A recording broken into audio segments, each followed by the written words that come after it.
Good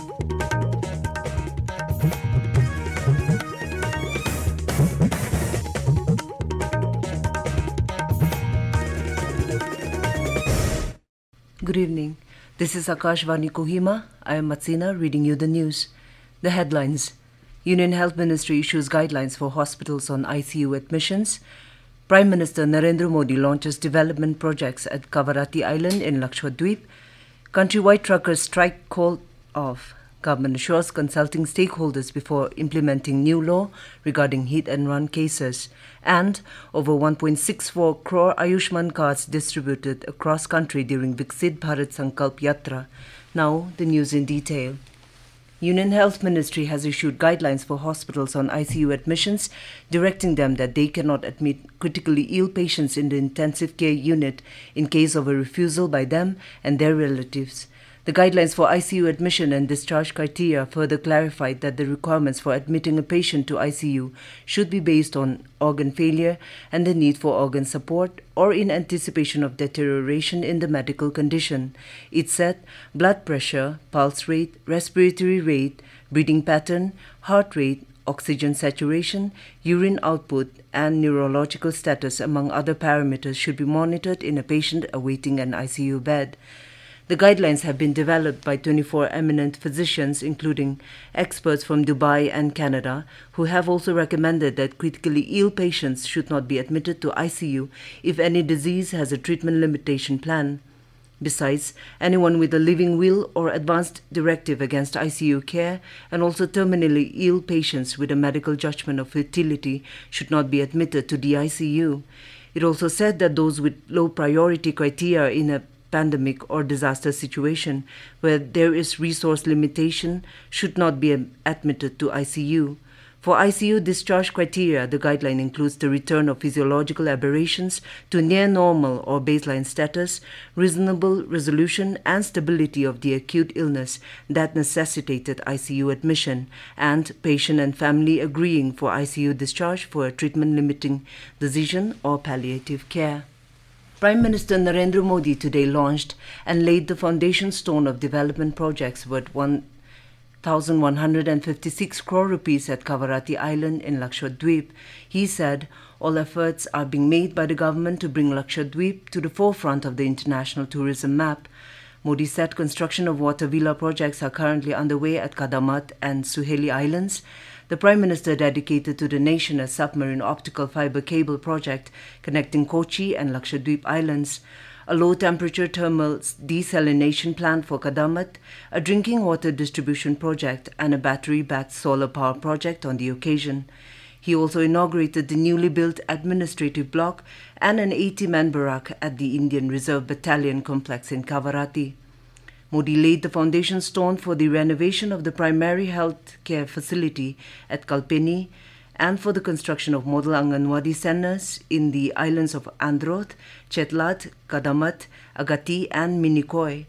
The Prime Minister distributed Kisan credit cards, Ayushman Bharat cards, laptops and bicycles to the beneficiaries on the occasion.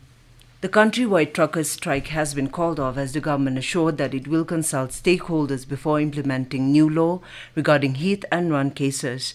All India Motor Transport Congress called off the agitation last night following talks with the government. Union Home Secretary Ajay Bhalla said that the new provisions of hit-and-run cases under the newly passed Bharatiya Nyaya Sanhita have not yet been implemented.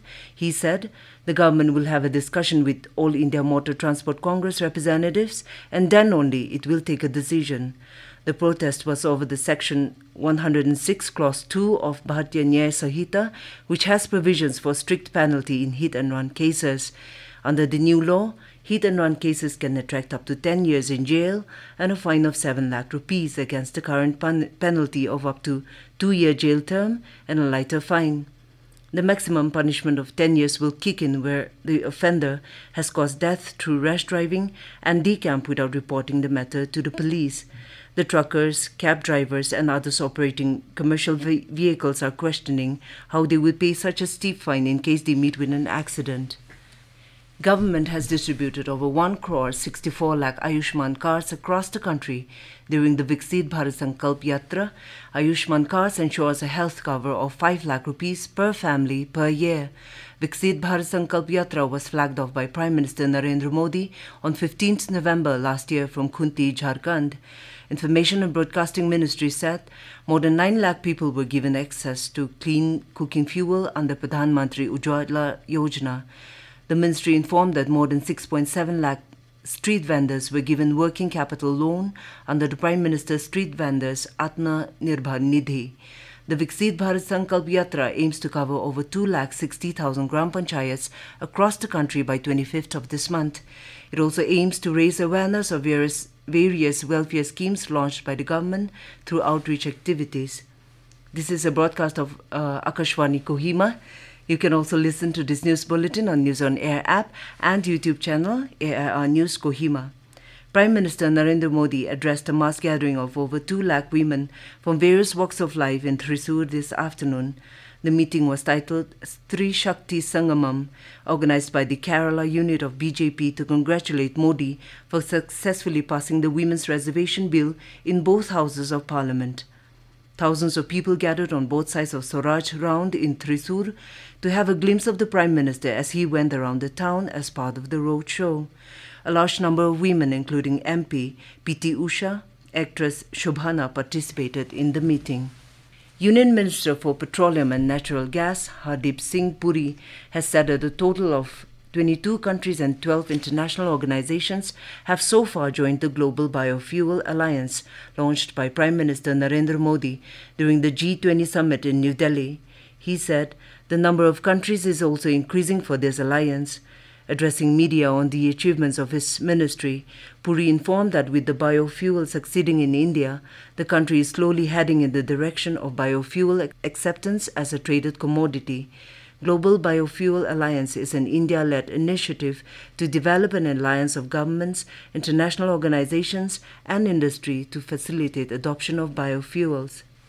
Senior Indian Forest Service Officer Randhir Jaiswal today took charge as the spokesperson of the Ministry of External Affairs. A 1998 batch IFS officer, Jaiswal succeeds Arindam Bakshi, who has been appointed as India's permanent representative to the United Nations in Geneva. Sikkim State Forest and Environment Department and Wildlife Institute of India have jointly deployed camera traps across the high-altitude regions of Sikkim to understand the impact of climate change on large mammals. Recently, while retrieving the images from the camera traps, multiple captures of tiger at high altitudes were observed from Kyong Nosla and Pangalakha Wildlife Sanctuary. The highest elevation record of a male tiger at 3,966 meters was from Kyong Nosla in Gangtok district, which is a national record and second highest record globally after Bhutan. Other animals photographed in the camera traps include sambar, dhole or wild dog, Himalayan black bear, masked deer, sero, mithun and goral. To end the news, the headlines. Union Health Ministry issues guidelines for hospitals on ICU admissions. Prime Minister Narendra Modi launches development projects at Kavaratti Island in Lakshadweep. Countrywide Truckers Strike called off. Government assures consulting stakeholders before implementing new law regarding hit and run cases. And over 1.64 crore Ayushman cards distributed across country during Viksit Bharat Sankalp Yatra. That is all we have in this evening's news bulletin. Have a good night.